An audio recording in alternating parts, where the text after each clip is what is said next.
एक ऐसा फल जिसके छिलके काफी लाभदायक होते हैं, जिसके तनों से किसान हो सकते हैं मालामाल। आइए जानते हैं क्या है वो खास चीज। वैसे तो सभी फलों की अपनी अपनी विशेषताएं होती है जो लोगों की सेहत के लिए काफी असरदार होती है। चाहे बीमार हो या स्वस्थ, हर कोई दैनिक जीवन में फलों का उपयोग करते हैं। कुछ तो आजकल घरों में ही जूस बनाकर उसका सेवन करते हैं। अभी तक आपने पेड़ों पर फलों के फलने की ही विशेषता सुनी होगी, लेकिन उन पेड़ों के तनों और छिलकों से अनजान होंगे। इन तनों और छिलकों की भी अपनी एक अलग ही उपयोगिता और विशेषता है। अगर किसान इसकी खेती करें तो उसे किसी और चीजों की खेती करने की जरूरत ही नहीं पड़ेगी। एक बार केले के पौधे को लगाने के बाद ये 5 साल तक फल देता रहता है। केले को बेचने के लिए उन्हें किसी दूसरी जगह जाने की जरूरत नहीं पड़ती। केले के फल खाने के बाद पेड़ और तना किसानों के लिए किसी काम का नहीं रह जाता। एक अनुमान के मुताबिक 1 हेक्टेयर केले के खेत से लगभग 220 टन बायोमास अपशिष्ट उत्पन्न हो सकता है।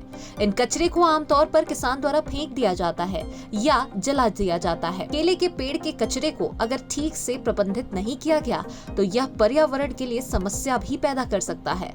किसान केले के अवशेष को गीली परिस्थितियों में फेंक देते हैं या उन्हें जला देते हैं तो ग्रीन हाउस गैस पैदा हो सकती है जो पर्यावरण के लिए समस्या खड़ी कर सकती है। ये माना जाता है कि इस फसल के कचरे का उपयोग अधिक तर्कसंगत तरीके से किया जा सकता है, यानी कि आगे के लिए सेल्यूलोज फाइबर के स्रोत के रूप में अनुप्रयोगों को किया जा सकता है। पर ऐसे तरीके भी हैं जिससे किसान एक अच्छा खासा मुनाफा कमा सकते हैं। छद्म तना केले के पौधे का एक हिस्सा है जो एक ट्रंक की तरह दिखता है, जिसमें एक नरम केंद्रीय कोर होता है और 25 पत्ती के आवरण तक कसकर लपेटा जाता है।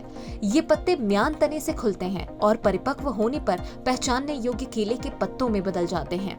केले के पौधे की ऊंचाई लगभग 7.5 मीटर तक पहुंच सकती है और चूंकि पत्ती के आवरण पौधे के आधार से बढ़ते हैं, कुछ पत्तियों के अंदर की तरफ पेड़ की लंबाई लगभग समान होती है, जबकि बाहरी किनारे के पत्ते जो बाद में बढ़ते हैं छोटे होते हैं। केले के पत्तों की चौड़ाई लगभग 30 सेंटीमीटर तक पहुंच सकती है। खास बात यह है कि जो केले की खेती हो रही है वो जैविक होती है। यदि किसान गोबर के खाद का इस्तेमाल करते हैं, वो अगर केले की कटाई के बाद जो भी इसका कचरा बचता है उसे खेत के बाहर नहीं फेंक कर उसे खेत में ही खाद के रूप में तब्दील कर दें तो ये खेत की उपज क्षमता को बढ़ा देगा।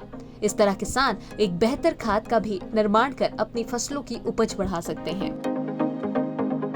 वैसे तो मार्केट में केले की आवक बहुत होती है, लेकिन किसान अगर केले की खेती से जुड़े कुछ विधियां अपना ले तो वह एक मोटी रकम जरूर कमा सकते हैं। केले के स्यूडोस्टेम फाइबर का प्रमुख उपयोग विशेष और उच्च गुणवत्ता वाले सैनिटरी उत्पाद जैसे कि बेबी पैम्पर्स, टेक्सटाइल और पेपर जैसे बैंक नोट बनाकर बेच सकते हैं। वहीं केले के स्यूडोस्टेम फाइबर का उपयोग समुद्री रस्सी जैसी रस्सियों के लिए भी किया जा सकता है, क्योंकि इस फाइबर में समुद्र के पानी का अच्छा प्रतिरोध होता है और इसमें उछाल गुण होते हैं। इस फाइबर का अन्य उपयोग भी कॉफी और tea bag, filter cloth, plastic के लिए सुदृढ़ीकरण फाइबर, डिस्पोजेबल कपड़े और हल्के घनत्व वाले बुने हुए कपड़े बनाने के लिए भी किया जाता है।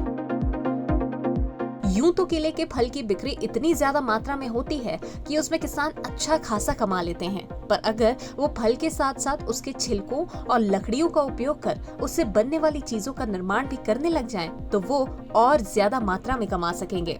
अब देखने वाली बात ये होगी कि क्या ये सब विधि जानकर उसे उपयोग में लाकर कितना मुनाफा किसान कमा सकते हैं। Bureau report, KBC news.